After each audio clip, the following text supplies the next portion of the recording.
Malapit nang matapos ang panahon ng amihan at ramdam na rin ang init sa kapatagan. Pero sa probinsya ng Benguet, dama pa rin dito ang malamig na klima. Ang manipis na hangin na animo may dalang paanyaya. Kaya muli ako'y naparito. Napaliligiran na ng mga puno ng pino.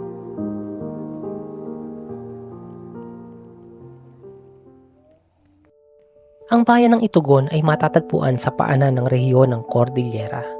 Nakaboundary ito sa mga probinsya ng Nueva Vizcaya at Pangasinan.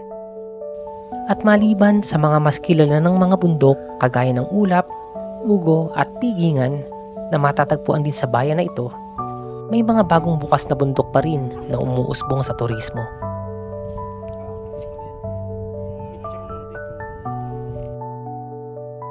Ang Mount Kotkot ay nasa sentro ng Itugon. Katapat nito sa timog kanluran ang Mount Ulap. Sa silangan ang Mount Ugo. Sa timog silangan naman ang Mount Pigingan.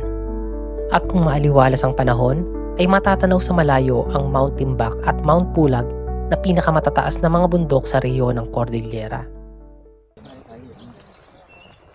Circuit ang trail ng magiging akyat namin ngayon, na may haba na mahigit 11 kilometro. Una naming aakyatin ang Mount Kotkot papunta sa Mount Bukaw. Tapos babalik kami kung saan kami nagsimula. Medyo madilim pa nang nagsimula kami sa aming akyat. Pababa ng ilog ang unang bahagi ng trail. Mayroon ditong water source sa mga gustong mag-refill ng tubig. Ay, kung gusto mo inom, dito tayo pala. Nung kukuha ng tubig doon, no? Ayun sa tubig dito. Napakaganda ng tubig. Hindi.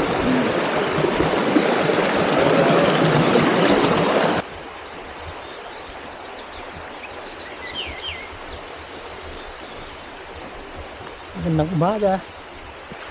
Oo nga, no, parang asiki. So ito na yung ahon papunta sa Mount Kotkot. Oh my God. Kung aakyat yung makikiganto. Mula sa ilog din ang simula ng ahon. Ito na yung pinakamahirap na ahon sa akyat na to. Matarik ang pakyat sa ridge ng bundok at kailangan gumamit ng mga kamay.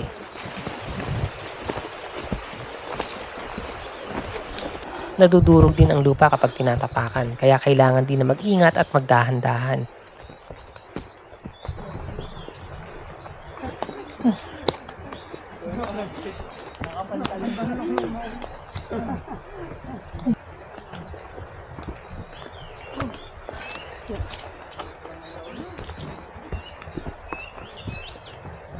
Pero yun kayo yung lalakarin pa natin yun.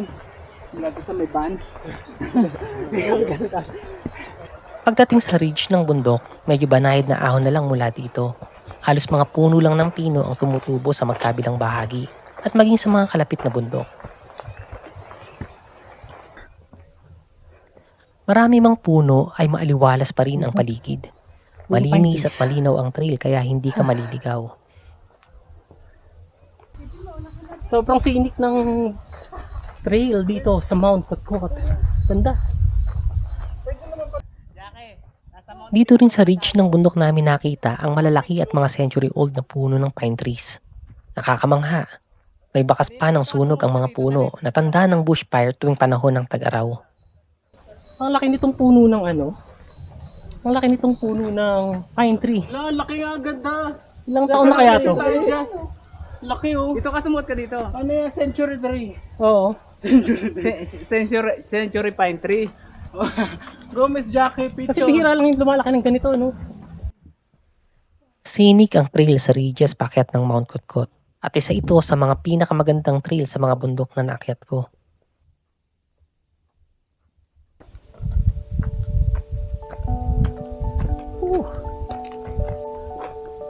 Yung mga assault pin talaga siya. Kagandahan lang dito sa trail ng Kotkot. Hindi siya ganun kainit. Malamig.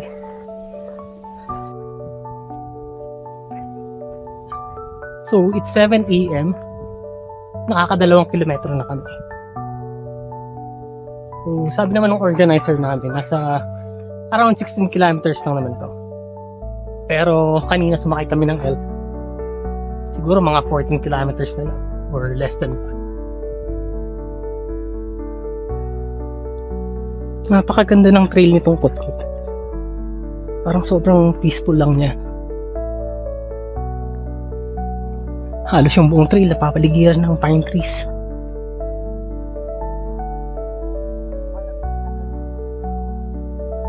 Ganda ng mga radius dito. May mga bangin pero hindi siya ganun nakakatakot. Hindi naman siya ganun tested. Pero syempre, kailangan pa din natin na mag-ingat. Lagpas 2 kilometro lang ang layo ng Mount Kutkot mula sa ibaba, kaya mabilis namin itong naakyat. Nagkape lang kami dito at kumain ng almusal, tapos dumiretso na sa aming lakad.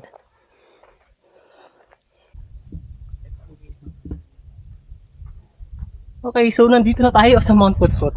Hindi ko alam kung bakit naging major hike ko, pero medyo madali lang siya. Ganda.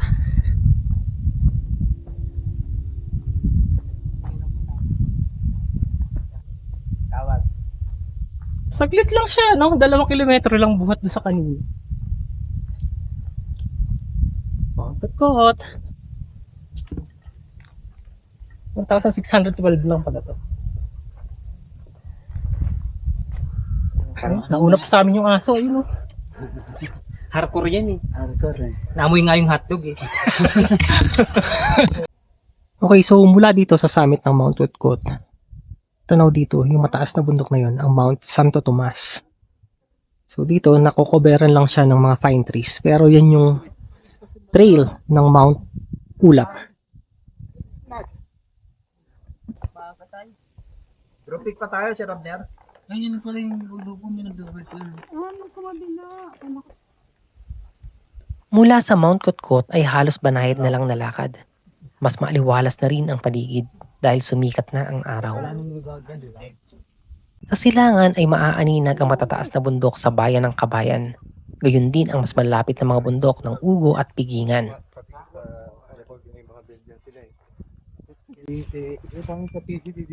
So ito na yung ugo, ito mataas na to.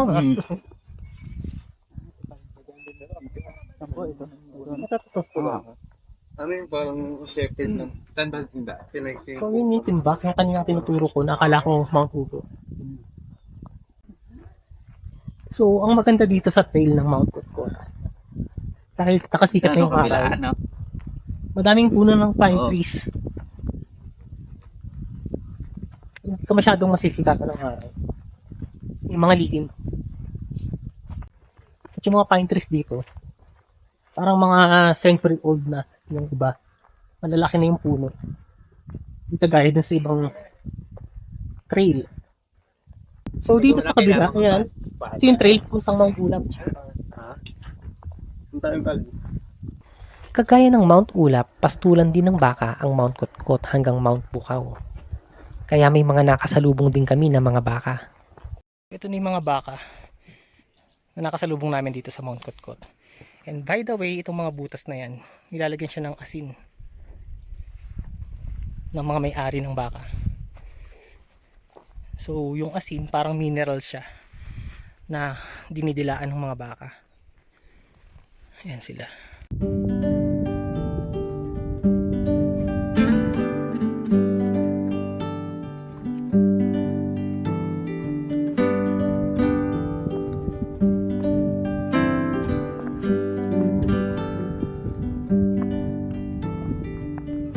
So medyo chill lang yung trail dito. So kung galing ka ng minor hike and bago-bago ka palang umakyat ng major hike, okay itong akyatin itong Mount Kutkot and Bukaw. It's 9:08, almost 5 kilometers na kami. So sabi nitong guide, malapit na daw kami sa Mount Bukaw.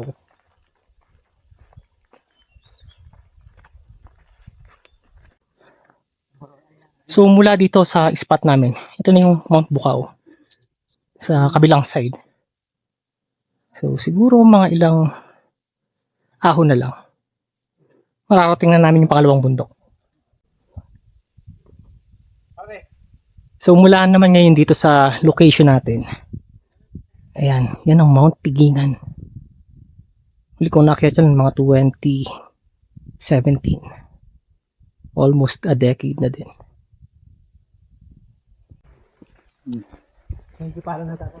Nagkaroon siguro ng isang forest fire dito.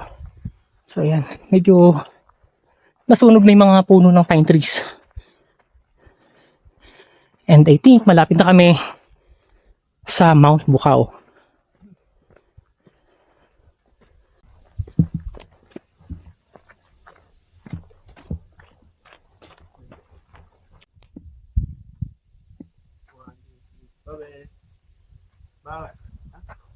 Mula doon sa baba. Kaya tuloy ka. Ito nga. So finally, 9:34. Ito na yung pangalawang summit. 1, 2, 3. Ang Mount Bukao. Babe. Babs. Babe. So mula sa tuktok nitong Mount Bukao, tanaw na dito yung summit ng Mount Ulap. So dahil nasa isang barangay lang naman siya, magkatapat lang itong dalawang bundok na to. So yun yung trail niya, nakakanlungan lang nitong mga pine trees. Pero nasa taas din siya ng ridge. Matarik ang pababa mula sa Mount Bukao. Kung gaano katarik ang packet sa Mount Kotkot, ganun din katarik ang pababa. Itong mga segment ng circuit na to ang pinakamahirap at marahil ang rason kung bakit ito nakategorya bilang isang major hike. So yan, medyo steep ang trail pababa ng Mount Bukao. So yan yung mga kasama ko, sa mga nakasalubong namin sa trail. So yan yung trail, packet ng Mount Bukao. Para siyang trail ng Pulag na Akiki Trail. May mga nakasalubong din kaming ibang grupo na nagtraverse naman mula Mount Bukao papuntang Mount Kotkot. Inuna namin itong Mount Kotkot dahil gusto ng mga kasama ko na maligo sa isang maliit na talon sa ibaba ng Mount Bukao.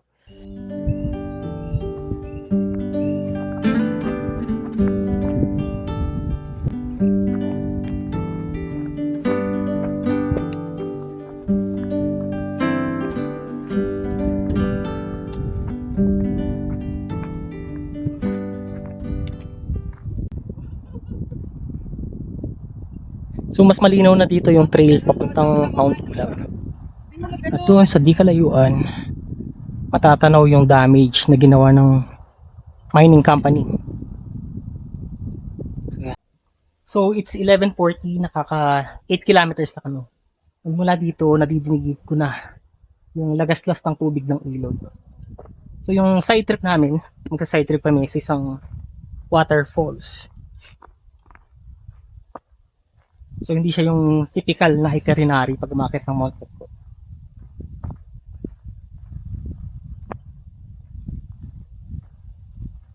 Nasa lagpas 2 kilometro din ang layo pababa mula sa itaas ng bundok hanggang sa ilog. Dito na kami nagpalipas ng mahabang oras bago bumalik sa jump off.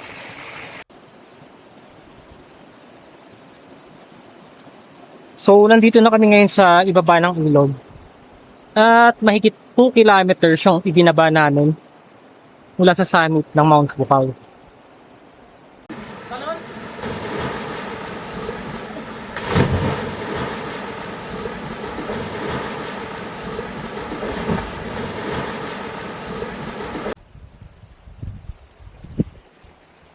Okay, so from side trip ng falls, dito na kami ngayon ng gigilid sa ilog.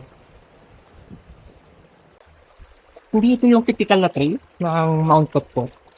Dahil yung mga nagpapa-event dito, hindi na sila nagpapa-side trip sa falls. Kung susumahin, halos pareho lang naman ang trail nito sa Mount Ulap. Mayroon lang ditong matarik na assault at matarik na descent sa paakyat at pababa ng mga ridges. Kaya sa mga gustong mag-major hike na hindi ganun kahirap, pwede itong circuit ng Mount Kotkot para sa first timer ng major hike. Mahigit 3 oras lang ang inilaan namin sa paglalakad, pero nakabalik kami sa jump off halos alas 5 na ng hapon dahil sinulit talaga namin ang ganda ng trail at paliligo sa ilog.